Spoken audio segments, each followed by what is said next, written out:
السلام عليكم ورحمة الله وبركاته.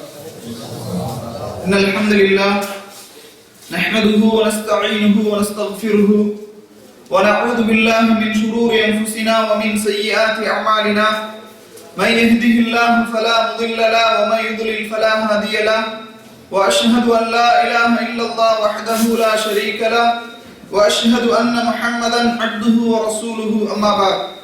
قال الله تعالى في القرآن العظيم والفرقان المجيد: أعوذ بالله من الشيطان الرجيم. يا أيها الذين آمنوا اتقوا الله حق تقاته ولا تموتن إلا وأنتم مسلمون. وقال أيضا: يا أيها الناس اتقوا ربكم الذي خلقكم من نفس واحدة وخلق منها زوجها وبث منهما رجالا كثيرا ونساء واتقوا الله الذي تساءلون به والأرحام إن الله كان عليكم رقيبا. وقال أيضا: يا أيها الذين آمنوا اتقوا الله وقولوا قولا سديدا يصلح لكم أعمالكم ويغفر لكم ذنوبكم ومن يطع الله ورسوله فقد فاز فوزا عظيما. فإن أصدق الحديث كتاب الله وخير الهدي هدي محمد صلى الله عليه وسلم وشر الأمور محدثاتها وكل محدثة بدعة وكل بدعة ضلالة وكل ضلالة في النار. اللهم صل على محمد وعلى آل محمد كما صليت على إبراهيم وعلى آل إبراهيم إنك حميد مجيد. اللهم بارك على محمد وعلى آل محمد كما باركت على إبراهيم وعلى آل إبراهيم إنك حميد مجيد. வார்த்தைகளில் சிறந்தது அல்லாஹ்வுடைய வார்த்தை என்றும் வழிகாட்டுதலில் சிறந்தது நபிகள் நாயகம் ஸல்லல்லாஹு அலைஹி வஸல்லம் அவர்களுடைய வழிகாட்டுதல். காரியங்களில் மிக மிக கெட்டது மார்க்கத்தில் புதிதாக ஏற்படுத்தப்பட்டவை. மார்க்கத்தில் புதிதாக ஏற்படுத்தப்பட்ட ஒவ்வொன்றும் பித்அத்துகள். ஒவ்வொரு பித்அத்தும் வழிகேடுகள். வழிகேடுகள் அனைத்தும் நரகில் கொண்டு போய் சேர்க்கும் என்று நபிகள் நாயகம் ஸல்லல்லாஹு அலைஹி வஸல்லம் அவர்கள் இந்த மனித சமூகத்தை அச்சமூட்டி எச்சரிக்கை செய்ததை இந்த தருணத்தில் நினைவுபடுத்த நானும் கடமைப்பட்டிருக்கின்றேன். கண்ணியத்திற்குரிய எல்லாம் வல்ல அல்லாஹ்வின் நல்லடியார்களே, ரஹீமா தஅவா நிலையத்தின் சார்பாக நடைபெற்று வருகின்ற இந்த அரைநாள் மாநாட்டிலே சூரத்து நூறுனுடைய 27வது வசனத்தில் இருந்து 29வது வசனம் வரை உள்ள சில விளக்கங்களை சொல்வதற்காக நான் இங்கே படிக்கப்பட்டுள்ளேன். அல்லாஹ் தஆலா சூரத்து நூரிலே சொல்கின்றான்: யா அய்யுஹல்லதீன ஆமனூ லா தத்குலூ புயூதன் கைர புயூதிக்கும் ஹத்தா தஸ்தனிஸூ வ துஸல்லிமூ அலா அஹ்லிஹா ذلكم خير لكم لعلكم تذكرون. فإن لم تجدوا فيها أحدا فلا تدخلوها حتى يؤذن لكم وإن قيل لكم ارجعوا فارجعوا هو أزكى لكم والله بما تعملون عليم. ليس عليكم جناح أن تدخلوا بيوتا غير مسكونة فيها متاع لكم والله يعلم ما تبدون وما تكتمون. இந்த அருமையான வசனங்களில் அல்லாஹ் ரப்பல் ஆலமீன் ஒரு இஸ்லாமிய சமூகம் கடைபிடிக்க வேண்டிய, இஸ்லாமிய சமூகத்திலே இருக்க வேண்டிய ஒழுக்கத்தை குறித்து, கலாச்சாரத்தை குறித்து, நாகரீகத்தை குறித்து அல்லாஹ் ரப்பல் ஆலமீன் இந்த 3 வசனங்களிலும் நமக்கு எடுத்துச் சொல்கின்றார். கண்ணியத்திற்குரிய சகோதரர்களே, இந்த திருமறை குர்ஆனுடைய இந்த வசனங்களுக்குரிய இந்த விரிவுரைக்கு நான் செல்வதற்கு முன்பாக ஷேக் அவர்கள் குறிப்பிட்டதை போன்று திருக்குர்ஆனுக்கு விரிவுரை எழுதுவது என்பது அது ஒரு மிகப்பெரிய கலை. ஒருவர் புதிதாக நான் திருமறை குர்ஆனுக்கு விரிவுரை எழுத வருகின்றேன் அல்லது புதிதாக நான் திருமறை குர்ஆனுக்கு விரிவுரை சொல்ல வருகின்றேன் என்று சொன்னால் அதற்கென்று சில நிபந்தனைகள் இருக்கின்றது. முதலாவது நிபந்தனை என்னவென்றால் அவர் ஹாஃபிலாக இருக்க வேண்டும். அவர் புதிதாக ஒருவர். நாமெல்லாம் இப்போ விரிவுரை சொல்றோம் அப்படின்னா மூத்த மார்க்க அறிஞர்கள் இமாம் இப்னு கதீர், தஃப்சீர் தபரி, இப்படி ஃபதுல் கதீர், இப்படி மூத்த மார்க்க அறிஞர்கள் எழுதிய அந்த விரிவுரைகளில் இருந்து எடுத்துதான் நாம் என்ன செய்யறோம், சொல்கின்றோம். புதிதாக ஒருவர் நான் குர்ஆனுக்கு விரிவுரை எழுத வருகின்றேன் என்று சொன்னால் முதலாவது நிபந்தனை அவர் குர்ஆனை மனனம் செய்த ஹாஃபிலாக இருக்க வேண்டும். இது மிக முக்கியமான நிபந்தனை.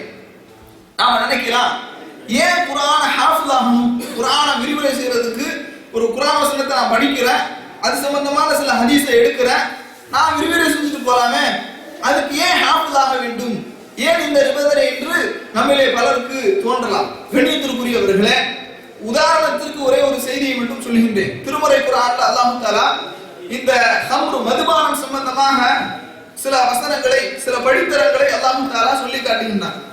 ஒரு வசனத்திலே நீங்கள் பார்க்கும்போது அந்த மதுவிலே தீமைகள் இருக்கின்றது, ஆனால் அதில் நன்மையும் இருக்கின்றது என்று அல்லாஹ் தஆலா என்ன சொல்லுகின்றான்.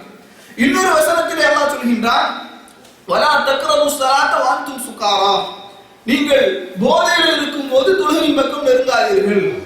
இன்னும் ஒரு வசனத்தில் அல்லாஹ் சொல்கின்றான், முற்றிலுமாக தடை செய்யப்பட்ட வசனம், இன்னமல் ஹம்ரு வல் மைசிர் வல் அன்சாபு வல் அஸ்லாமு ரிஜ்சும் மின் அமலி ஷைத்தான் ஃபஜ்தனிபூஹு லஅல்லக்கும் துஃப்லிஹூன் என்று அல்லாஹ் தஆலா சொல்கின்றான்.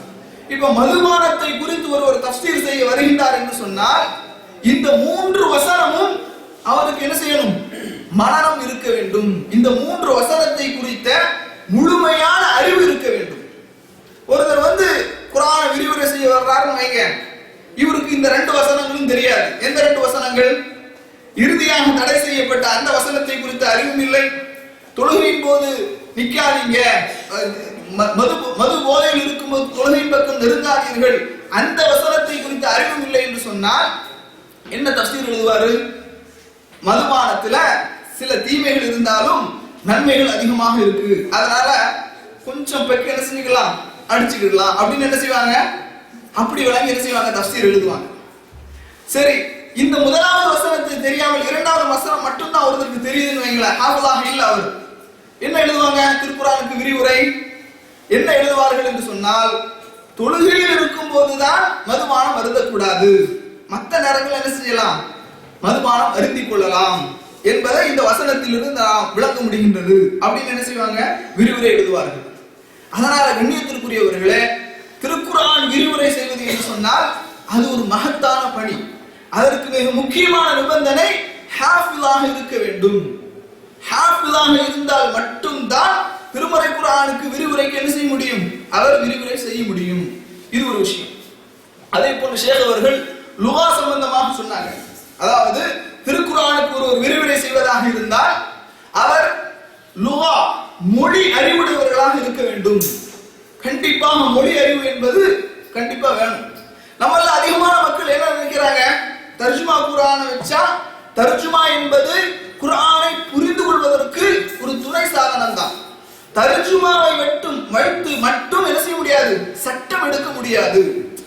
தர்ஜுமா குர்ஆனை வைத்து, மொழிபெயர்ப்பை வைத்து மட்டும் சட்டம் எடுக்க முடியாது. உதாரணத்துக்கு சொல்ல போனால் குர்ஆன் அல்லாஹ் தஆலா சொல்கின்றார், அவுலா மஸ்துமுன் நிசா, பெண்களை நீங்கள் தீண்டினால், அந்த குளிப்பு கடமை சம்பந்தமான வசனத்தில் அல்லாஹ் சொல்றான், அவுலா மஸ்துமுன் நிசா. லுகா அடிப்படையில லாமஸ என்றால் தடவுறது, தொடுறதுக்கு தடவுறதுக்கு லாமஸ என்ற வார்த்தையை பயன்படுத்துவார்கள். ஆனால் அந்த இடத்துல என்ன அர்த்தம், யக்னி அல் ஜிமா, கணவனும் மனைவியும் உறவு கொள்வது. ஒருத்தர் மொழிபெயர்ப்பை வைத்து நான் குர்ஆனுக்கு தஃப்சீர் சொல்ல போறேன் அப்படின்னு இறங்கினாருன்னு வைங்க, என்ன ஆகும், இந்த இந்த வசனத்துக்கு. அதனாலதான் இந்த மதுஹப்ல சில பிரச்சனைகள்லாம் வந்ததா இல்லையா, பெண்களை தொட்டா ஓது முடியுமா முடியாதா, அந்த வெளிப்படையான இந்த அர்த்தங்களை கொண்டு முடிவெடுத்த காரணத்தினால்தான் இந்த பிரச்சனைகள்லாம் வந்தது. அதனால கண்ணியத்திற்குரியவர்களே, மொழி அறிவு என்பதும் குர்ஆனுக்கு விரிவுரை சொல்வதற்கு மிக முக்கியமான ஒன்று. அதே போன்று குர்ஆனுக்கு குர்ஆன் தஃப்சீர்.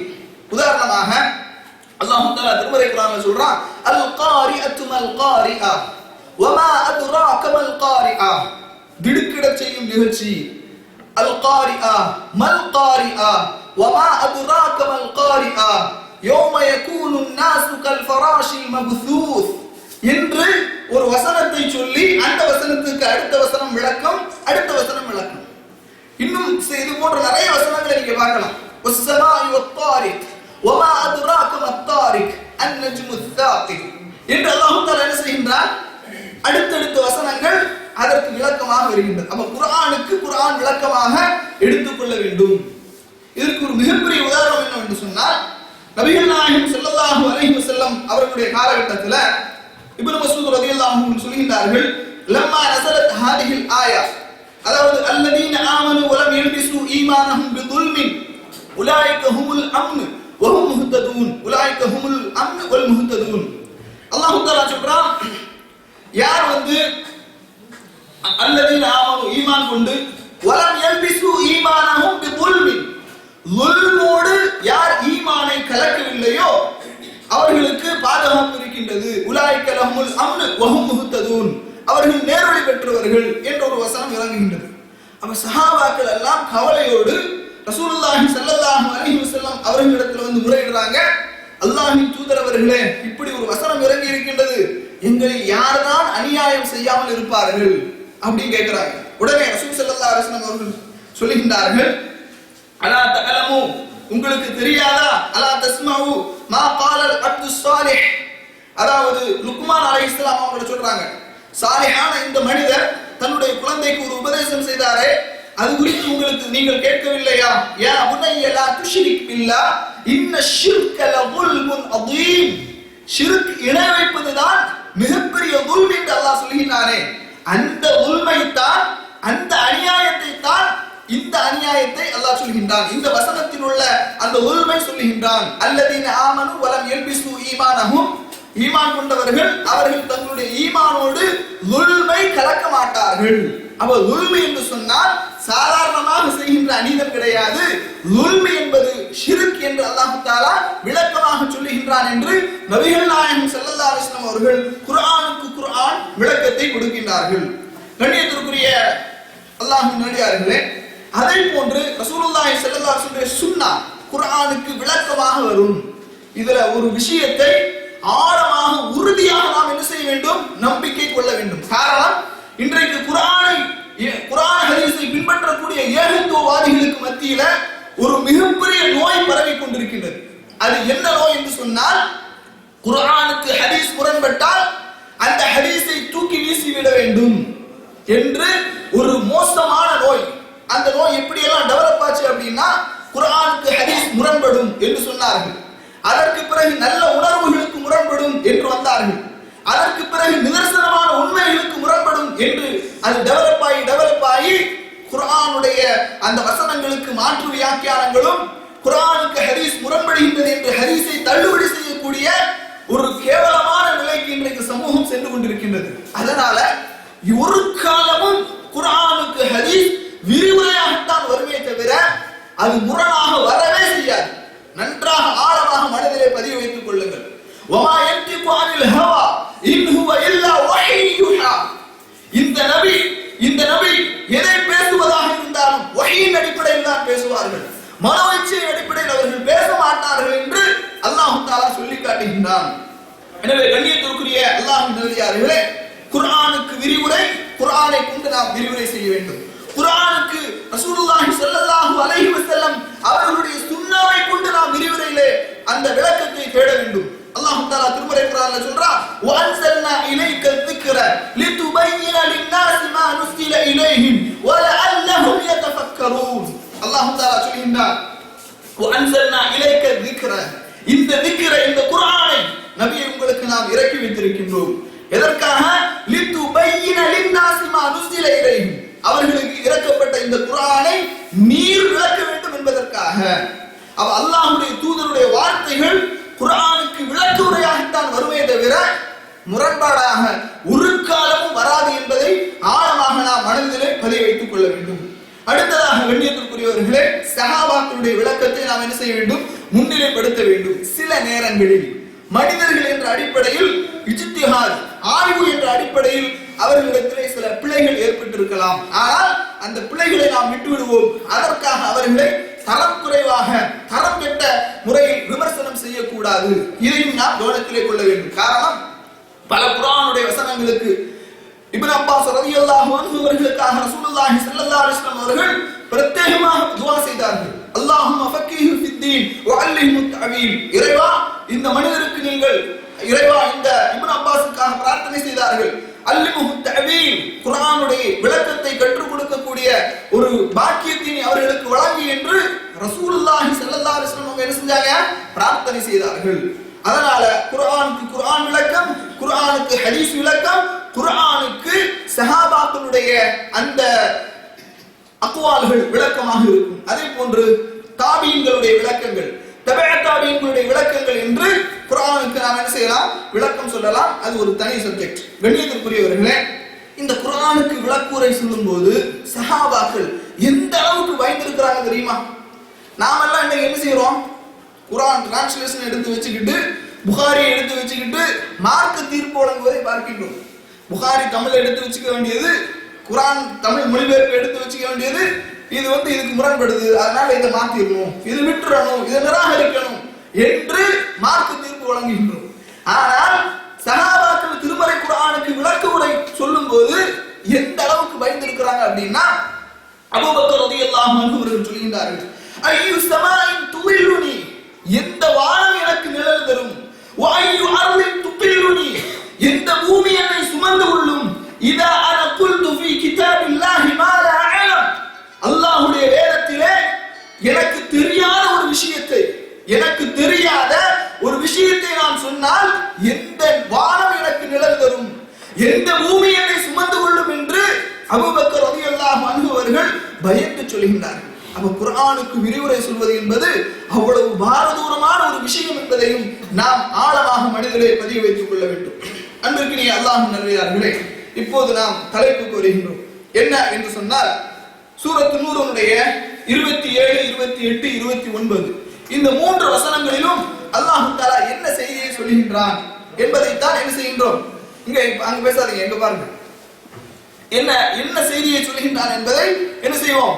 நாம் பார்க்க இருக்கின்றோம். கண்ணியத்திற்குரியவர்களே, அல்லாஹ் தஆலா சொல்கின்றார், யா அய்யுஹல்லதீன ஆமனூ, ஈமான் கொண்டவர்களே, லா தத்குலூ புயூதன் கைர புயூதிக்கும், உங்களுடைய வீடுகளாக இருந்தாலும் சரி அல்லது பிறருடைய வீடுகளாக இருந்தாலும் சரி, ஹத்தா தஸ்தஅனிசு வ துஸல்லிமு அலா அஹ்லிஹா, நீங்கள் அந்த வீடுகளுக்கு செல்வதாக இருந்தால் என்ன செய்யுங்கள்? முறையாக அனுமதி கோருங்கள். வ துஸல்லிமு அலா அஹ்லிஹா, அந்த வீட்டில் உள்ள மக்களுக்கு சலாம் சொல்லுங்கள். தாலிக்கும் கைருல் லக்கும் லஅல்லக்கும் ததக்கரூன், நீங்கள் சிந்திப்பவர்களாக இருந்தால் இதிலே பல படிப்பினைகள் அத்தாட்சிகள் இருக்கின்றது என்று அல்லாஹ் தஆலா சொல்கின்றான். தாலிக்கும் கைருல் லக்கும், இது உங்களுக்கு சிறந்தது என்று அல்லாஹ் தஆலா சொல்லி காட்டுகின்றான். அதே போன்று அல்லாஹ் சொல்கின்றான், ஃபைல்லம் தஜிது ஃபீஹா அஹதன், அந்த வீட்டிலே யாரையும் நீங்கள் பெற்றுக்கொள்ளவில்லை என்று சொன்னால், ஃபலா ததுகுலூஹா ஹத்தா யுதன லக்கும், உங்களுக்கு அனுமதி வழங்கப்படுகின்ற வரை நீங்கள் என்ன செய்யாதீர்கள்? அந்த வீட்டிலே நுழையாதீர்கள். வயின் கீல லக்கும், உங்களுக்கு சொல்லப்பட்டால் இர்ஜிஉ, திரும்பி சென்று விடுங்கள் என்று உங்களுக்கு சொல்லப்பட்டால் ஃபர்ஜிஉ, திரும்பி விடுங்கள். ஹுவ அஸ்கா லக்கும், இது உங்களுக்கு தூய்மையானது, பரிசுத்தமானது. அடுத்து அல்லாஹ் தஆலா சொல்லி காட்டுகின்றார், வல்லாஹு பிமா தஅமலூன அலீம், நீங்கள் செய்கின்றதை அல்லாஹ் அறிபவனாக இருக்கின்றான். லைஸ அலைக்கும் ஜுனாஹுன் அன் தத்குலூ புயூதன், நீங்கள் லைஸ அலைக்கும் ஜுனாஹுன், உங்கள் மீது குற்றம் இல்லை, அன் தத்குலூ புயூதன், வீடுகளிலே நீங்கள் நுழைவது, கைர மஸ்கூனத்தின் ஃபீஹா மத்தாஉன் லக்கும், உங்களுடைய ஒரு பொருள் அந்த வீட்டிலே இருக்கின்றது, ஆனால் அந்த பொருளை நீங்கள் எடுக்க வேண்டும், ஆனால் அந்த வீட்டிலே யாருமே இல்லை, வசிக்கக்கூடியவர்கள் எவருமே இல்லை என்று சொன்னால் அந்த பொருளை எடுப்பதற்காக நீங்கள் அந்த வீடுகளிலே நுழைவது உங்களுக்கு குற்றமாகாது. வல்லாஹு யஅலமு மா துபுதுன வ மா தக்துமூன், அல்லாஹ் ரப்புல் ஆலமீன் அவன் நீங்கள் உள்ளத்திலே மறைத்து வைத்திருப்பதையும் வெளிப்படுத்துவதையும் நன்கு அறிந்தவனாக இருக்கின்றான் என்று அல்லாஹ் தஆலா திருமறை குர்ஆன்ல சொல்லி காட்டுகிறான். இந்த வசனத்திற்கு நாம் என்ன செய்கின்றோம்? இப்போது இந்த விளக்கத்திற்குரிய விஷயத்திற்கு வருகின்றோம். கண்ணியத்திற்குரிய அல்லாஹ்வின் நல்லடியார்களே, முதலாவதாக இந்த வசனத்திலே நாம் பெறுகின்ற படிப்பினைகள் என்னவென்று சொன்னால், ஒரு வீட்டிற்கு நாம் நுழைவதாக இருந்தால் முறையாக அனுமதி பெற வேண்டும், இரண்டாவதாக சலாம் சொல்ல வேண்டும் என்று அல்லாஹ் தஆலா சொல்லி காட்டுகின்றார். வீட்டிற்கு எப்படி நாம் செல்வது? ஒரு வீட்டிற்கு செல்வதாக இருந்தால் எப்படி அந்த வீட்டிலே நாம் செல்ல வேண்டும்? அல்லாஹ் ரப்புல் ஆலமீன் இரண்டாவது அத்தியாயத்தினுடைய 189வது வசனத்திலே சொல்லுகின்றார். பிறையை பற்றி அல்லாஹ் சொல்லி வருகின்றான். யஸ்அலூனக அனில் அஹில்லத்தி குல் ஹிய மவாகீது லின்னாஸி வல் ஹஜ் என்று சொல்லிவிட்டு அல்லாஹ் சொல்லுகின்றான், வலைஸல் பிர்ரு நன்மை என்பது இல்லை, பி அன் தஅத்துல் புயூத மின் ظுஹூரிஹா ஒரு வீட்டிற்கு செல்வதாக இருந்தால் நீங்கள் வீட்டினுடைய பின்வாசல் வழியாக செல்வதில் நன்மை இல்லை, வலாக்கின்னல் பிர்ர மனித்தகா நன்மை என்பது இறையச்சத்திலே இருக்கின்றது, வஅத்துல் புயூத மின் அபுவாபிஹா முன்வாசல் வழியாக நீங்கள் செல்லுங்கள் என்று அல்லாஹ் சொல்கின்றான். இதற்கு விளக்கமாக இந்த வசனத்தை நாம் என்ன செய்யலாம், எடுத்துக்கொள்ளலாம். அல்லாஹ் தஆலா என்ன சொல்கின்றான், நன்மை என்பது வீட்டினுடைய பின்வாசல் வழியாக செல்வதல்ல, வீட்டினுடைய முன்வாசல் வழியாக நீங்கள் செல்ல வேண்டும், அதில் தான் உங்களுக்கு நன்மை இருக்கின்றது, அதுதான் உங்களுக்கு இறையச்சமுடையது என்று அல்லாஹ் தஆலா என்ன சொல்கின்றான், சொல்லி காட்டுகின்றான். இது பிறை சம்பந்தமாக சொல்லப்பட்ட இறக்கப்பட்ட ஒரு வசனமாக இருந்தாலும் நமக்கு தேவையான ஒரு கருத்தை இதில் அல்லாஹ் சொல்றான். வீட்டினுடைய முன்வாசல் வழியாக செல்லுங்கள், பின்வாசல் வழியாக செல்லாதீர்கள். அப்ப ஒரு வீட்டுக்கு நாம் செல்வதாக இருந்தால் முன்வாசல் வழியாக செல்ல வேண்டும், முறையாக அனுமதி பெற வேண்டும் என்பதையும் நாம் என்ன செய்கின்றோம், இதிலே விளங்கிக் கொள்கின்றோம். அதே போன்று அன்பிற்கினிய அல்லாஹ் நல்லடியார்களே, இந்த 3 வசனங்களுக்கு விளக்கமாக சூரத்து நூறுனுடைய இன்னும் சில அந்த வசனங்களை நாம் என்ன செய்கின்றோம், விளக்கமாக பார்க்கின்றோம். அதாவது 24வது அத்தியாயத்தினுடைய 58வது வசனத்தில் அல்லாஹ் தஆலா எந்தெந்த நேரங்களிலே பெண்கள் இருக்கும்போது செல்லலாம் செல்லக்கூடாது என்கின்ற தகவல்களை மிக தெளிவாக அல்லாஹ் தஆலா சொல்கின்றார். அல்லாஹ் தஆலா சொல்கின்றார், ஈமான் கொண்டவர்களே, உங்களுடைய அடிமைகள் அல்லது வல்லதீன லம் யபுலுகுல் ஹுலும மின்கும் உங்களில் அந்த பருவ வயதை அடையாதவர்கள் அவர்கள் உங்களிடத்திலே வருவதற்கு அனுமதி கோரினால் நீங்கள் என்ன செய்யுங்கள், நீங்கள் ஈமான் கொண்டவர்களே, உங்களிடத்திலே அவர்கள் அனுமதி கோரினால், பருவ வயதை அடையாதவர்கள் அடிமைகள் அனுமதி கோரினால் எந்தெந்த நேரங்கள், சலாச வர்ராத்தின் 3 நேரங்கள், மின் கபலி ஸலாத்தில் ஃபஜ்ர் ஃபஜ்ருடைய அந்த நேரத்திற்கு முன்பாக, வஹீன தலஊன தியாபக்கும் மின் அத்-தஹீரத்தி வ மின் பஅதி ஸலாத்தில் இஷா அதாவது இஷாவுடைய நேரத்திற்கு பிறகு, அதே போன்று நீங்கள் ஆடைகளை அதாவது சாதாரணமான ஆடைகளில் இருக்கக்கூடிய அந்த நேரங்கள் என்று அல்லாஹ் தஆலா 3 நேரங்களை, லுஹருடைய நேரம், ஃபஜ்ருடைய அந்த முன்புள்ள அந்த நேரம், ஃபஜ்ருடைய அந்த நேரம், அதே போன்று இஷாவுடைய நேரம், இந்த 3 நேரங்களில் அடிமைகளாக இருந்தாலும் பருவம் அடையாத சிறுவர்களாக இருந்தாலும் அவர்கள் உங்களிடத்திலே அனுமதி கோருகின்றார்கள். நீங்க அவர்களுக்கு அனுமதி கொடுப்பது சம்பந்தமான சில சட்டங்களை அல்லாஹ் தஆலா சொல்கின்றார். அடுத்து அல்லாஹ் தஆலா சொல்கின்றார், லைஸ அலைக்கும் உங்கள் மீது குற்றம் இல்லை, வலா அலைஹிம் ஜுனாஹும் உங்கள் மீது குற்றம் இல்லை, அவர்கள் மீதும் குற்றம் இல்லை. அதாவது இந்த மாதிரியான நேரங்கள்ல அவர்கள் வருவதாக இருந்தால் முறையாக அனுமதி பெற்றுத்தான் வர வேண்டும் என்று அல்லாஹ் தஆலா திருமறை குர்ஆனிலே சொல்லி காட்டுகின்றார். அடுத்ததாக கண்ணியத்திற்குரியவர்களே, சில நேரங்கள்ல நம்முடைய குடும்பங்கள்ல பிள்ளைகளை பார்க்கும்போது பிள்ளைகள் என்ன செய்கின்றார்கள், சின்ன பிள்ளைகள் தானே என்று என்ன செய்கின்றோம், அதாவது பெண்களுடைய ஔரத்துகளை அந்த மறைவிடங்களை அறியக்கூடிய ஒரு நிலை வந்துவிட்டது என்று சொன்னால் அவர்கள் சின்ன குழந்தைகளாக நாம் என்ன செய்ய முடியாது, கருத முடியாது. அவர்கள் எப்படி பெரியவர்கள் அனுமதி கேட்கின்றார்களோ அதை போன்று அவர்கள் அனுமதி கேட்ட பிறகுதான் என்ன செய்ய வேண்டும், வீட்டிற்கு வர வேண்டும் என்பதையும் நாம் கவனத்திலே கொள்ள வேண்டும். அல்லாஹ் தஆலா திருமறை குர்ஆன்ல சொல்றான், வஇதா பலகல் அத்ஃபாலு மின்குமுல் ஹுலும அதாவது உங்களுடைய குழந்தைகள் பருவ வயதை அவர்கள் அடைந்து விட்டால் ஃபல்யஸ்தஅதினு கமஸ்தஅதன அல்லதீன மின் கப்லிஹிம் உங்களுக்கு முன்னால் அந்த பெரியவர்கள் எப்படி அனுமதி பெற்று அவர்கள் வருவார்களோ அதே போன்று இவர்களும் அனுமதி பெற்று தான் வர வேண்டும். கதாலிக யுபய்யினுல்லாஹு லக்கும் ஆயாத்திஹி வல்லாஹு அலீமுன் ஹகீம் இவ்வாறு அல்லாஹ் ரப்புல் ஆலமீன் அவருடைய வசனங்களை உங்களுக்கு தெளிவுபடுத்துகின்றான் என்று அல்லாஹ் தஆலா சொல்லி காட்டுகின்றான். அதே போன்று சூரத்து நூறுனுடைய இந்த வசனத்திற்கு விளக்கமாக 61வது வசனத்திலே அல்லாஹ் தஆலா சொல்கின்றான், ஃபைதா தகல்தும் புயூதன் நீங்கள் ஒரு வீட்டிலே சென்றால் ஃபஸல்லிமு அலா அன்ஃபுஸிக்கும் தஹிய்யத்தன் மின் இன்டில்லாஹி முபாரக்கத்தன் தய்யிபத்தன் கதாலிக யுபய்யினுல்லாஹு லக்குமுல் ஆயாத்தி லஅல்லக்கும் தஅகிலூன் நீங்கள் ஒரு வீட்டிலே செல்வதாக இருந்தால் ஃபஸல்லிமு அலா அன்ஃபுஸிக்கும் உங்களுக்கு நீங்களே சலாம் சொல்லிக் கொள்ளுங்கள். தஹிய்யத்தன் மின் இன்டில்லாஹி முபாரக்கத்தன் தய்யிபத்தன் சலாம் என்பது எப்படிப்பட்ட சலாம் தெரியுமா, அது தஹிய்யத்தன் அது நல்ல வாழ்த்து, மின் இன்டில்லாஹ் அல்லாஹ்வின் புறத்திலிருந்து அந்த வாழ்த்து, முபாரக்கத்தன் தொய்யிபத்தன் நல்ல பரக்கத்தான அந்த வாழ்த்தை நீங்கள் சொல்லுங்கள். இவ்வாறு உங்களுக்கு அல்லாஹ் ரப்பல் ஆலமீன் நீங்கள் விளங்கிக் கொள்ள வேண்டும் என்பதற்காக அல்லாஹ் வசனங்களை தெளிவுபடுத்துகின்றான் என்று அல்லாஹ் தஆலா சொல்லி காட்டுகின்றான். அதனால கண்ணியத்திற்குரியவர்களே, நம்முடைய வீடுகளாக இருந்தாலும் சரி, பிற வீடுகளாக இருந்தாலும் சரி, அங்கே நாம் செல்வதாக இருந்தால் முறையாக அனுமதி பெற்று அவர்கள் அந்த வீட்டில் உள்ளவர்களுக்கு சலாம் சொல்லிதான் என்ன செய்ய வேண்டும், செல்ல வேண்டும். திறந்த வீட்டுல ஏதாவது போகிற மாதிரி என்ன செய்யக்கூடாது, போகக்கூடாது. இதையும் நாம் கவனத்திலே கொள்ள வேண்டும். அதே போன்று அல்லாஹ் ரப்பல் ஆலமீன் இதற்கு விளக்கமாக அல்லாஹ்வுடைய தூதர் ஸல்லல்லாஹு அலைஹி வஸல்லம் அவர்கள் எப்படியெல்லாம் அனுமதி பெற வேண்டும், எப்படியெல்லாம் ஒரு மனிதன் ஒரு வீட்டிற்கு செல்வதாக இருந்தால் அனுமதி பெற வேண்டும் என்பதை அல்லாஹ்வுடைய தூதர் அவர்கள் நமக்கு பட்டியலிட்டு சொல்கின்றார்கள். அபூ மூஸா ரலியல்லாஹு அன்ஹு அவர்கள் அறிவிக்கின்றார்கள், இந்த செய்தி புகாரில 6245வது ஹதீஸாகவும் 2153வது ஹதீஸாகவும் பதிவு செய்யப்படுகின்றது. அல் இஸ்திதானு ஸலாத்து, அனுமதி கேட்பது என்பது 3 முறை. ஃபைன் உதினலக, அப்படி உங்களுக்கு அனுமதி வழங்கப்படவில்லை என்றால், ஃபைன் உதினலக, அனுமதி வழங்கப்பட்டால் அந்த வீட்டுக்கு நீங்கள் செல்லுங்கள். வ இல்லா ஃபர்ஜி, அப்படி அனுமதி வழங்கப்படவில்லை என்றால் நீங்கள் திரும்பி சென்று விடுங்கள் என்று அல்லாஹ்வுடைய தூதர் ஸல்லல்லாஹு அலைஹி வஸல்லம் சொல்றாங்க.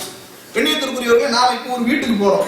இப்ப எல்லாம் அந்த காலிங் பில் சிஸ்டம் தானே, அப்ப பெல் அடிக்கிறோம். இந்த சலாம் சொல்றது அதெல்லாம் போய் அனுமதி கேட்கறது, சலாம் சொல்றதெல்லாம் போய் பெல் அடிக்கிறோம். அவங்க கதவை திறக்கிறாங்க, சலாம் சொல்றது இல்ல, நேரம் என்ன செய்யறாங்க, சில மக்கள் அப்படி போயிடுறாங்க. கண்ணியத்திற்குரியவர்களே, இன்னும் சில நேரங்கள்ல வீட்டுக்குள்ளால ஆள் இருப்பாங்க, வீட்டுக்குள்ளால ஆள் இருக்கும்போது நாம வந்து அனுமதி கேட்கிறோம். இடையில பேசும்போது வீட்டுக்குள்ளால ஆள் இருக்கும்போது நாம என்ன செய்யறோம், வீட்டுக்குள்ளால ஆள் இருக்கும்போது என்ன செய்யறோம், போய் என்ன செய்யறோம், அனுமதி கேட்கிறோம். வீட்டுக்குள்ள ஆள் இருக்குங்கிறது நல்லாவே நமக்கு தெரியும். அனுமதி வழங்கவில்லை என்று சொன்னால் அங்க வந்து என்ன செய்ய முடியாது, சண்டை போடக்கூடாது. சில மக்கள் என்ன செய்வாங்கன்னா, நான் வீட்டுக்குள்ள அவரை தேடி போறேன், அவரை சந்திக்கிறதுக்காக போறேன், ஆனா அவர் வீட்டுக்குள்ள இருக்கிறாரு, கன்ஃபார்மா எனக்கு தெரியும், உள்ளால ஆள் நடமாட்டம் இருந்துட்டு இருக்குது, ஆனாலும் அவர் எனக்கு அனுமதி வழங்கவில்லை. அவ எந்த அளவுக்கு அவர் என் மேல வெறுப்பா இருக்கிறாரு, எவ்வளவு இதா புரோதமாக இருக்கிறாரு, அதனால தானே என்ன வீட்டுக்குள்ள அனுமதிக்கல அப்படின்னு நாம நினைக்க கூடாது. கண்ணியத்திற்குரியவர்களே, இஸ்லாம் இந்த இடத்துல சொல்லக்கூடிய விஷயம் என்ன அப்படின்னா, 3 முறை நீங்கள் அனுமதி கேளுங்கள். அஸ்ஸலாமு அலைக்கும், அஸ்ஸலாமு அலைக்கும், அஸ்ஸலாமு அலைக்கும் 3 தடவை நீங்க என்ன செய்யுங்க, சலாம் சொல்லி அனுமதி கேளுங்கள். அனுமதி தரவில்லையா, ரசூலுல்லாஹ் சொல்றாங்க, ஃபர்ஜ், நீங்க திரும்பி வந்துருங்க. என்ன செய்யக்கூடாது, திரும்ப திரும்ப திரும்ப காலிங் பெல்ல போட்டு அடிச்சுக்கிட்டே இருக்க கூடாது, கதவை தட்டிக்கிட்டே இருக்க கூடாது. இது அவர்களுக்கு இடையூறு கொடுப்பதாக அமையும். அவர்கள் பல நிலைகளில் இருக்கலாம், மனைவியோடு இருக்கலாம், அல்லது வந்து அவர்கள் கழிவறையில இருக்கலாம், சில சுய தேவைகளை நிறைவேற்றிக் கொண்டிருக்க, இப்படி குளித்துக் கொண்டிருக்கலாம், பல நிலைகளில் இருக்கலாம். கண்டிப்பா அனுமதி என்பது உங்களுடைய உரிமை, அனுமதி கொடுப்பதும் கொடுக்காததும் அவர்களுடைய உரிமை. புரியுதா இல்லையா? அதனால கண்டிப்பா வந்தா வீட்டுக்குள்ள அனுமதித்துதான் ஆக வேண்டும் என்ற ஒரு நிலை இல்லை. இதை நாம நல்லா இந்த விஷயத்துல நாம விளங்கிக்கிட்டோம் அப்படின்னா இந்த பிரச்சனைகள் வராது. குடும்பத்துக்குள்ளார இந்த மாதிரியான பிரச்சனைகள் வருதா இல்லையா? குடும்பத்தோடு நான் பஸ்ஸிலே பயணம் செய்து மிகப்பெரிய சிரமத்திற்கு பிறகு சந்திக்க போன, ஆனா வீட்டு வாசல திறக்கல, அதனால இனிமே அவன் வீட்டு பக்கமே போறதில்ல, இந்த மாதிரியான முடிவுகள்லாம் எடுக்கிறோமா இல்லையா? எப்படி முடிவு எடுக்கிறோம்? இந்த ஹதீஸை நாம் புரியவில்லை, படிக்கவில்லை. ரசூலுல்லாஹ் சொல்ற 3 முறை அனுமதி கேளுங்க, இல்லையா அனுமதி தரவில்லையா வந்து விடுங்கள். இதுதான், இதை நாம் என்ன செய்ய வேண்டும், கவனித்துக் கொள்ள வேண்டும். அடுத்ததாக அன்பிற்கினிய அல்லாஹ்வின் நல்லடியார்களே, சில மக்கள்கிட்ட இன்னொரு கெட்ட பழக்கம் இருக்குது. என்ன கெட்ட பழக்கம்னா, அனுமதி கேட்பாங்க, கதவை தட்டுவாங்க, சலாம் சொல்லுவாங்க, வீட்டுல ஆள் நடமாட்டம் உள்ள இருக்குன்னு தெரியும், என்ன செய்வாங்க, இந்த கீ போடுறாங்களா இல்லையா, சாவி போடுற அந்த துவார வழியாக அப்படி எட்டி பார்க்கிறது. தேவையாது, தேவையில்லை. இல்லைன்னா ஜன்னல் இடுக்கு வழியாக எட்டி பார்ப்பது. நபிகள் நாயகம் ஸல்லல்லாஹு அலைஹி வஸல்லம் அவர்கள் இதை வன்மையாக கண்டிக்கின்றார்கள். எந்த அளவுக்கு தெரியுமா? இந்த மாதிரி ஒரு மனிதன் உங்களுடைய வீடுகளில் எட்டி பார்க்கிறான்னு வைங்க, நீங்க அவன் கண்ணை குத்தி அவனுடைய கண்ணுக்கு காயம் ஏற்பட்டு விட்டு அவன் குருடாயிட்டான் வைங்க, அதற்காக பழி வாங்கப்பட மாட்டாது. உங்களுடைய வீடுகளில் உங்கள்கிட்ட அனுமதி கேட்காமல் வீட்டிலே ஒருவன் எட்டி பார்க்கின்றான் என்றால், கண்ணை குத்தி அவனுடைய கண்ணுக்கு காயம் ஏற்பட்டாலும் அதற்காக குற்றப்பரிகாரம் கிடையாது. என்ன காரணம்? இன்னும் தெளிவாக ரசூல் ஸல்லல்லாஹு அலைஹி வஸல்லம் அவர்கள் சொல்கின்றார்கள். சுஹைல் இப்னு ஸஈத் ரலியல்லாஹு அன்ஹு அறிவிக்கின்றார்கள் இந்த செய்தியை. நபிகள் நாயகம் ஸல்லல்லாஹு அலைஹி வஸல்லம் அவருடைய காலகட்டத்தில் ஒரு மனிதர் என்ன செய்கின்றார், அவர் வந்து எட்டி எட்டி பார்க்கிறாரு. ரசூலுல்லாஹ்வுடைய வீட்டுல எட்டி எட்டி பார்க்கிறாரு. அப்ப அந்த நேரத்தில் ரசூலுல்லாஹி ஸல்லல்லாஹு அலைஹி வஸல்லம் அவர்கள் சீப்பை கொண்டு முடிவாரி கொண்டிருக்கின்றார்கள். சரியா? யஹுத்து பிஹி ரஸஹு, அவங்களுடைய சீப்பை கொண்டு முடிவாரி கொண்டிருக்கின்றார்கள். ரசூல் ஸல்லல்லாஹு அலைஹி வஸல்லம் சொல்றாங்க, லவ் அஅலமு அன்னக தந்துரு லதஅன்து பிஹி ஃபீ ஐனிக, நீ எட்டி எட்டி பார்க்கிறது எனக்கு மட்டும் தெரிஞ்சிருந்தா இந்த சீப்பை வச்சு உன் கண்ணுல குத்தி இருப்பேன் அப்படிம்பாங்க ரசூல் ஸல்லல்லாஹு அலைஹி வஸல்லம். புரியுதா இல்லையா? அடுத்து சொல்றாங்க, இன்னமா ஜுஇலல் இஸ்திதான், அனுமதி கேட்பதெல்லாம் மின் அஜ்லில் பஸர், பார்வையின் காரணமாகத்தான். அனுமதி கேட்பதெல்லாம் பார்வையினுடைய காரணமாகத்தான் என்று நபிகள் நாயகம் ஸல்லல்லாஹு அலைஹி வஸல்லம் அவர்கள் சொல்றாங்க. அப்ப எதுக்காக நாம் அனுமதி கேட்கிறது தெரியுமா? சில நேரங்கள்ல சில மக்கள் இதையெல்லாம் பேணாத ஒரு காரணத்தினால் அனுமதி கேட்காம திடுதிப்புன்னு ஒரு வீட்டுக்குள்ள நுழையும் போது ஒரு தர்ம சங்கடமான சூழல் ஏற்படுகின்றது. அங்கே சில நேரங்கள்ல அனுமதி கேட்காமல் போகும்போது கணவனும் மனைவியும் சேர்ந்து இருப்பார்கள், அல்லது வேற ஏதாவது வீட்டில் இருக்கக்கூடிய பெண்கள் தனியாக இருக்கும் போது அவங்க வெளியில வரும்போது தான் ஹிஜாபை போட்டு முழுமையாக மறைத்துக் கொள்வார்கள். வீட்டில் இருக்கும் போது சாதாரணமான ஆடைகளிலே அணிந்து கொண்டிருப்பார்கள். திடீர்னு ஒரு மனிதன் வீட்டிற்குள் அனுமதி பெறாமல் செல்லும் போது அது ஒரு அநாகரிகமான செயல், அது ஒரு கலாச்சாரம் இல்லாத நாகரிகமான செயல். திடீரென்று செல்லும் போது ஒரு தர்ம சங்கடம் ஏற்படுகின்றது, தவறான விஷயங்களை பார்க்கக்கூடிய ஒரு சூழல் ஏற்படுகின்றது. அதனாலதான் நபிகள் நாயகம் ஸல்லல்லாஹு அலைஹி வஸல்லம் அவர்கள் சொன்னார்கள், இன்னமா ஜுஇலல் இஸ்திதான், அனுமதி கேட்பதெல்லாம் மின் அஜ்லில் பஸர், பார்வையின் காரணமாகத்தான். அப்ப என்ன செய்யணும்? முறையாக அனுமதி கேட்க வேண்டும். அனுமதி கேட்காமல் செல்லக்கூடாது என்பதையும் நான் கவனத்திலே கொள்ள வேண்டும். எப்படி அனுமதி கேட்பது? சில பேர் என்ன செய்வாங்கன்னா பெல் அடிப்பாங்க. யார் வந்திருக்கீங்க அப்படின்னு கேட்டா நான் தான் அப்படிம்பாங்க. முட்டையை என்ன சொல்லுவாங்க? நான் தான் வந்திருக்கேன். நான் தானா யாரு? நான் தான் என்றால் யார்? இதையும் ரசூலுல்லாஹி ஸல்லல்லாஹு அலைஹி வஸல்லம் அவர்கள் கடுமையாக கண்டித்திருக்கின்றார்கள். அல்லாஹ்வுடைய தூதர் அவர்கள் ஸல்லல்லாஹு அலைஹி வஸல்லம் அவர்கள் சொல்லி காட்டுகின்றார்கள். ரசூல் ஸல்லல்லாஹு இந்த செய்தி அபூதாவுதிலே இடம்பெறுகின்றது. இமாம் நாஸிருத்தீன் அல்பானி அவர்கள் இதை சஹீஹ் என்ற தரத்திலே பதிவு செய்கின்றார்கள். ரசூலுல்லாஹி ஸல்லல்லாஹு அலைஹி வஸல்லம் அவர்களுடைய வீட்டிற்கு ஒருவர் நான் உள்ள வரலாமான்னு கேட்கிறார். சலாம் சொல்லல, அனுமதி கேட்கல, உள்ள வரலாமா அப்படின்னு முட்டையை கேட்கிறாங்க. உடனே நபிகள் நாயகம் ஸல்லல்லாஹு அலைஹி வஸல்லம் அவர்கள் தன்னுடைய பணியாளருக்கு சொல்கின்றார்கள், உஹ்ருஸ், நீ போ, இல ஹாதா ஃபஅல்லிம்ஹு அல் இஸ்திதான், எப்படி அனுமதி கேட்க வேண்டும் என்பதை அவனுக்கு, அந்த மனிதருக்கு கற்றுக் கொடு என்று ரசூலுல்லாஹி ஸல்லல்லாஹு அலைஹி வஸல்லம் அவர்கள் தன்னுடைய பணியாளரை அனுப்பி வைக்கின்றார்கள். ஃபகுல் லஹு, அவனுக்கு நீ சொல்லு, குல் அஸ்ஸலாமு அலைக்கும், முதல்ல சலாம் சொல்வதற்கு நீ சொல், அதற்கு பிறகு அனுமதி கேட்பதற்கு சொல். உடனே இந்த மனிதர் இதை கேட்ட உடனே இப்படி சொல்றாங்க, இப்படித்தான் அனுமதி கேட்டு வரணும், முதல்ல சலாம் சொல்ல வேண்டும், அதற்கு பிறகு அனுமதி கேட்க வேண்டும். உடனே அந்த மனிதர் என்ன செய்கின்றார்? சலாம் சொல்கின்றார், அனுமதி கேட்கின்றார்.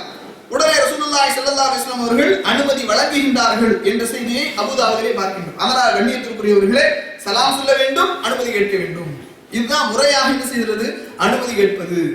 அதே போன்று ஹலரத் இப்னு ஹம்பல் அன்ன சஃப்வான் இப்னு உமையா பஅதஹு இலா ரசூலில்லாஹி ஸல்லல்லாஹு அலைஹி வஸல்லம், அல்லாஹ்வுடைய தூதரிடத்தில் அவர்கள் என்னை அனுப்பி வைத்தார்கள். நான் ஒரு பாலை கொண்டு சென்றேன். ரசூலுல்லாஹி ஸல்லல்லாஹு அலைஹி வஸல்லம் மக்காவுடைய உயர் பகுதியிலே இருந்தார்கள். ஃபதகல்து, நான் ரசூல் ஸல்லல்லாஹு அலைஹி வஸல்லம் அவர்களிடத்திலே சென்றேன். வலம் முஸல்லிம், சலாம் சொல்லவில்லை. உடனே ரசூல் என்ன சொன்னாங்க தெரியுமா? இர்ஜி, வெளியே போ, திரும்பி சென்று விடு. ஃபகுலிஸ் ஸலாமு அலைக்கும், சலாம் சொல்லிவிட்டு வா என்று சொன்னார்கள். அதனால கண்ணியத்திற்குரியவர்களே, இந்த விஷயத்தில் பேணுதலாக இருக்க வேண்டும். இதுதான் கலாச்சாரம், இதுதான் நாகரிகம், இதுதான் பண்பாடு, இதுதான் ஒழுக்கம். இஸ்லாம் சொல்லுகின்ற மிகப்பெரிய ஒழுக்கம் இதுதான். இந்த நாகரிகத்தை நாம் என்ன செய்ய வேண்டும்? கடைபிடிக்க வேண்டும்.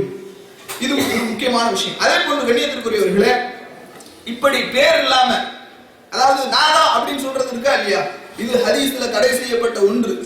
இன்னும் சொல்ல போனால் எந்த அளவுக்கு என்று சொன்னால், நபிகள் நாயகம் ஸல்லல்லாஹு அலைஹி வஸல்லம் அவர்கள் மிஅராஜ் பயணம் செய்தார்களா இல்லையா? மிஅராஜ் பயணத்தின் போது ஹதீஸ்ல வருகின்றது, அனஸ் ரலியல்லாஹு அன்ஹு அறிவிக்கின்றார்கள், புகாரி முஸ்லிம்ல இந்த செய்தி இடம் வருகின்றது. ரசூலுல்லாஹி ஸல்லல்லாஹு அலைஹி வஸல்லம் அவர்கள் ثم صعد بي جبريل الى السماء الدنيا, முதல் வானத்துக்கு ஜிப்ரீல் அலைஹிஸ்ஸலாம் அவர்களும் அல்லாஹ்வுடைய தூதர் அவர்களும் செல்கின்றார்கள். சென்றவுடன் ஃபகீல மன் ஹாதா, இவர் யார் அப்படின்னு கேக்குறாங்க. கால ஜிப்ரீல், ஜிப்ரீல் அலைஹிஸ்ஸலாம் அவர்கள் சொல்கின்றார்கள், கால ஜிப்ரீல், நான் ஜிப்ரீல் வந்திருக்கிறேன். கீல வமன் மஅக, உன்னோடு வந்திருப்பவர் யார்? புரியுதா இல்லையா? அனுமதி. உன்னோடு வந்திருப்பவர் யார்? அதற்கு அவர்கள் சொன்னார்கள், கால முஹம்மது ஸல்லல்லாஹு அலைஹி வஸல்லம், இவர் முஹம்மது வந்திருக்கின்றார். ثم صعد الى السماء الثانيه, இரண்டாவது வானத்திற்கு செல்கின்றார்கள். அப்போதும் அங்கேயும் கேட்கப்படுகின்றது, கீல மன் ஹாதா, இவர் யார்? கால ஜிப்ரீல், ஜிப்ரீல் சொல்றாங்க. கீல வமன் மஅக, உன்னோடு வந்திருப்பவர் யார்? இன்னார்தான், இவர்தான் வந்திருக்காரு. பேரை சொல்லாம என்ன செய்யல, சொல்லல. சொல்றாங்க முஹம்மது என்னோடு வந்திருக்கின்றார்கள். இப்படி ஒவ்வொரு வானத்தையும் கடக்கும் போது ஜிப்ரீல் அலைஹிஸ்ஸலாத்து வஸ்ஸலாம் அவர்கள், நான் வந்திருக்கின்றேன், அவருடைய பேர் ஜிப்ரீல் வந்திருக்கின்றேன், என்னோடு முஹம்மது ஸல்லல்லாஹு அலைஹி வஸல்லம் அவர்கள் வந்திருக்கின்றார்கள் என்று பெயரை சொல்லி என்ன செய்யறாங்க, அனுமதி கேட்கின்றார்கள். அதனால கண்ணியத்திற்குரிய அல்லாஹ்வின் நல்லடியார்களே, என்ன செய்யணும், ஒருத்தர் வீட்டுல போய் நான் தான் அப்படின்னு என்ன செய்யக்கூடாது, மொட்டையாக சொல்லக்கூடாது. இதையும் நாம் கவனத்திலே கொள்ள வேண்டும். பெயரை சொல்ல வேண்டும். இன்னாருடைய மகன் இன்னார் வந்திருக்கின்றேன், அல்லது தன்னுடைய பெயரை சொல்லி என்ன செய்யணும், அனுமதி கேட்க வேண்டும் என்பதையும் நாம் என்ன செய்கின்றோம், அறிந்து கொள்கின்றோம். அதே போன்று அபூதர் ரலியல்லாஹு அன்ஹு அவர்கள் அறிவிக்கின்றார்கள், நான் நபிகள் நாயகம் ஸல்லல்லாஹு அலைஹி வஸல்லம் அவர்களோடு ஹரஸ்து லைலத்தன் மினல் லயாலி, நான் ஒரு இரவிலே என்ன செய்கின்றேன், அதாவது ஒரு இரவிலே நான் செல்கின்றேன். ரசூல் ஸல்லல்லாஹு அலைஹி வஸல்லம் ஹரஸ்து லைலத்தன் மினல் லயாலி, ஒரு இரவிலே நான் வெளியேறுகின்றேன். ஃபைதா ரசூலுல்லாஹி ஸல்லல்லாஹு அலைஹி வஸல்லம் யம்ஷி வஹதஹு, ரசூல் ஸல்லல்லாஹு அலைஹி வஸல்லம் அவர்கள் தனியாக சென்று கொண்டிருக்கின்றார்கள். ஃபஜஅல்து அம்ஷி ஃபீ தில்லில் கமர், இந்த சந்திரனுடைய அந்த வெளிச்சத்திலே நான் நடந்து கொண்டிருக்கின்றேன், நான் சந்திரனுடைய வெளிச்சத்திலே நடந்து கொண்டிருக்கின்றேன்.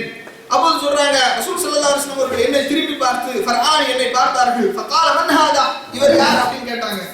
ஃபகுல்து, நான் சொன்னேன், அபூதர், அபூதர் என்று சொன்னேன். அதனால வீட்டிற்கு அனுமதி கோரும்போது, ஒருவருடைய வீட்டிற்கு சென்று அனுமதி கேட்கும் போது என்ன செய்யணும், முறையாக அனுமதி பெற வேண்டும்.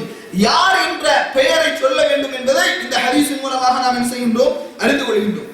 இதை ரசூல் ஸல்லல்லாஹு அலைஹி வஸல்லம் நான் சொல்றோமா இல்லையா, இதை ரசூலுல்லாஹி ஸல்லல்லாஹு அலைஹி வஸல்லம் அவர்கள் வெறுத்திருக்கின்றார்கள் என்ற ஒரு செய்தியை என்ன செய்கின்றோம், நாம் பார்க்கின்றோம். நபிகள் நாயகம் ஸல்லல்லாஹு அலைஹி வஸல்லம் காலகட்டத்துல ஜாபிர் ரலியல்லாஹு அன்ஹு அவர்கள் என்ன செய்கின்றார்கள், ரசூலுல்லாஹி ஸல்லல்லாஹு அலைஹி வஸல்லம் இடத்துல கடன் வாங்குவதற்காக வருகின்றார்கள்.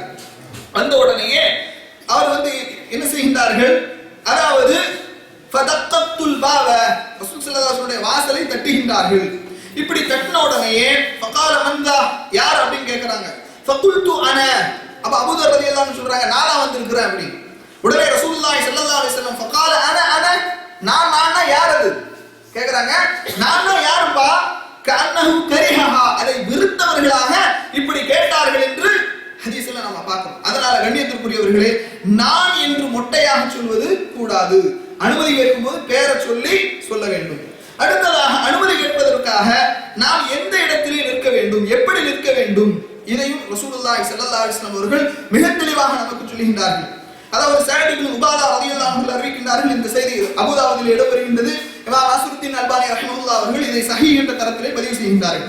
ரசூலுல்லாஹி ஸல்லல்லாஹு அலைஹி வஸல்லம் அவர்கள், அதாவது قال جاء رجل فقام على باب النبي صلى الله عليه وسلم, நபி ஸல்லல்லாஹு அலைஹி வஸல்லம் வாசலுக்கு அருகில் ஒரு மனிதர் அதாவது வாசலுக்கு நேர் எதிராக நின்று கொண்டு அனுமதி கேட்கின்றார்கள். அப்படி அனுமதி கேட்கும்போது ரசூல் ஸல்லல்லாஹு அலைஹி வஸல்லம் அவர்கள் சொல்கின்றார்கள், ஃபஇன்னமல் இஸ்திதான் பின் அஜலில் பஸர், அனுமதி கேட்பதெல்லாம் பார்வையின் காரணமாகத்தான் என்று ரசூலுல்லாஹி ஸல்லல்லாஹு அலைஹி வஸல்லம் சொல்லுகின்ற செய்தியை நாம் பார்க்கின்றோம். அதே போன்று வாசலுக்கு முன்னால எப்படி நிற்கிறது, எந்த இடத்தில் என்று அனுமதி கேட்பது, இதையும் அல்லாஹ்வுடைய தூதர் ஸல்லல்லாஹு அலைஹி வஸல்லம் அவர்கள் நமக்கு சொல்லுகின்றார்கள். அதாவது அப்துல்லாஹ் இப்னு இந்த செய்தி அபூதாவுதில் இடம்பெறுகின்றது. கால ரசூலுல்லாஹி ஸல்லல்லாஹு அலைஹி வஸல்லம் இதா அத்தா பாப கௌமின், ஒரு சமூகத்தினுடைய ஒருவருடைய வீட்டிற்கு ரசூல் ஸல்லல்லாஹு அலைஹி வஸல்லம் வந்துவிட்டால், லம் யஸ்தக்பிலில் பாப மின் தில்காய் வஜ்ஹிஹி, வாசலுக்கு நேராக அவர்கள் நிற்க மாட்டார்கள். வலாக்கின் ருக்னிஹில் ஐமன் அவில் ஐஸர், அல்லது இடது ஓரமாக வலது ஓரமாகத்தான் ரசூலுல்லாஹி ஸல்லல்லாஹு அலைஹி வஸல்லம் அவர்கள் நிற்பார்கள்.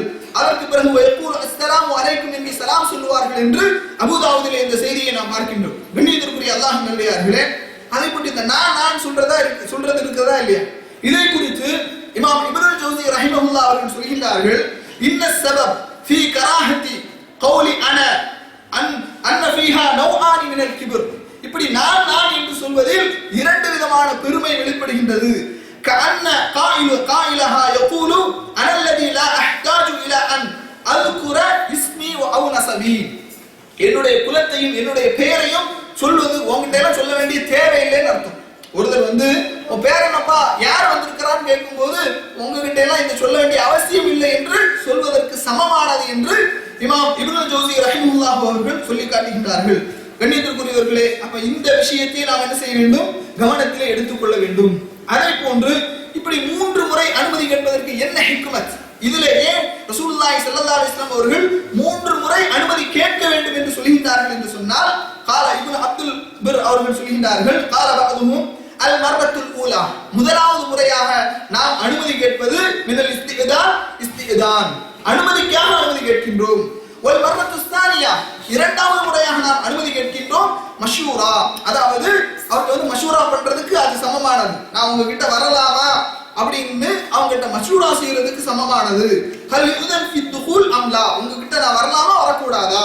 வஸ்ஸாலிஸ், மூன்றாவது அனுமதி கேட்பது என்பது அலாமத்துர் ருஜூ, அதாவது வெளியே சென்று விடுவதற்கு சமமானது என்று இமாம்கள் விளக்கம் கொடுப்பதை நாம் என்ன செய்கின்றோம், பார்க்கின்றோம். அதே போன்று கண்ணியத்திற்குரியவர்களே, இமாம்களுக்கு மத்தியில இதில் ஒரு சின்ன கருத்து வேறுபாடு இருக்கின்றது. என்ன அப்படின்னா, முதலில் சலாம் சொல்வதா அல்லது முதலில் அனுமதி கேட்பதா, முதலில் சலாம் சொல்வதா அல்லது முதலில் அனுமதி கேட்பதா. இமாம் நபவி ரஹ்மத்துல்லாஹி அலைஹி அவர்கள் ஷரஹ் ஸஹீஹ் முஸ்லிமிலே சொல்கின்றார்கள், அஜ்மஉல் உலமா அன்னல் இஸ்திதான மஷ்ரூஉன் வ தவாஹரத் பிஹி தலாயிலுல் குர்ஆன் வ சுன்னah வ இஜ்மாஉல் உம்மா, முதலிலே அனுமதி கேட்பதுதான், அதாவது அஜ்மஉல் உலமா, உலமாக்கள் ஒருமித்த கருத்திலே இருக்கின்றார்கள். அனுமதி கேட்பது என்பது குர்ஆனின் மூலமாகவும் சுன்னாவின் மூலமாகவும் நாம் வெளிப்படையாக தெரிகின்றது. வ சுன்னah, அதை போன்று சுன்னா எது என்று சொன்னால் சலாம் சொல்லி அனுமதி கேட்பதுதான். காரணம், அதிகமான ஹதீசுகள் அதாவது இப்படித்தான் வருகின்றது, முதல்ல சலாம் சொல்லாமல் ரசூலுல்லாஹி ஸல்லல்லாஹு அலைஹி வஸல்லம் முதல்ல சலாம் சொல்லி அதுக்கு பிறகு அனுமதி கேட்பதை தான் ரசூலுல்லாஹி ஸல்லல்லாஹு அலைஹி வஸல்லம் அவருடைய அதிகமான ஹதீசுகள் நமக்கு அறிவிக்கின்றது. அதனால அஸ்ஸஹீஹ், சரியானது, அல்லது ஜாஅத் பிஹி சுன்னா, சுன்னாவிலே வந்திருப்பது, வகாலஹு அல் முஹக்கிகூன் ஐ யுகத்திம ஸலாம் ஃபயகூலு அஸ்ஸலாமு அலைக்கும், அஸ்ஸலாமு அலைக்கும் என்று சலாம் சொல்லி அதற்கு பிறகு அனுமதி கேட்பதுதான் மிகச் சரியானது என்று இமாம் நவவி ரஹ்மத்துல்லாஹி அலைஹி அவர்கள் இதை சொல்லி காட்டுகின்றார்கள். அடுத்ததாக அன்பிற்கினிய அல்லாஹ் நல்லடியார்களே, அல்லாஹ் தஆலா சொல்வதை போன்று ஒரு வீட்டிற்கு நாம் செல்வதாக இருந்தால் அங்கே நாம் சலாம் சொல்ல வேண்டும். அல்லாஹ் தஆலா திருமறை குர்ஆனில் சொல்றான், ஃபைதா தகல்தும் புயூதன் ஃபஸல்லிமு அலா அன்ஃபுஸிக்கும் தஹிய்யத்தன் மின் இன்டில்லாஹி முபாரக்கத்தன் தய்யிபா. அல்லாஹ் தஆலா சூரத்து நூர்ல 61வது வசனத்திலே சொல்லி காட்டுகின்றான், கண்டிப்பாக நாம் என்ன செய்ய வேண்டும், சலாம் சொல்ல வேண்டும், 3 முறை அனுமதி கேட்க வேண்டும்.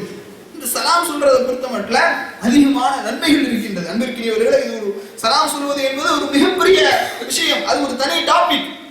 அதிகமான சிறப்புகளை, நன்மைகளை ரசூலுல்லாஹி ஸல்லல்லாஹு அலைஹி வஸல்லம் சொல்கிறார்கள். என்ன சொல்றாங்க ரசூல் ஸல்லல்லாஹு அலைஹி வஸல்லம் அவர்கள், அஃஷுஸ் ஸலாம், ஸலாத்தை நீங்கள் பரப்புங்கள். ஒரு விஷயத்தை நம்ம எப்படி பரப்புவோம்,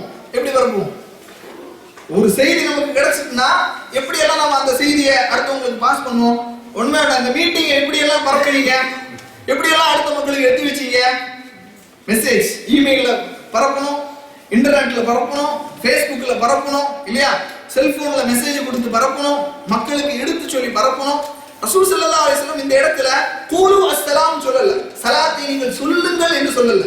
என்ன சொல்றாங்க, அஃஷுஸ் ஸலாம், சலாத்தை பரப்புங்கள் என்று சொல்கிறார்கள்.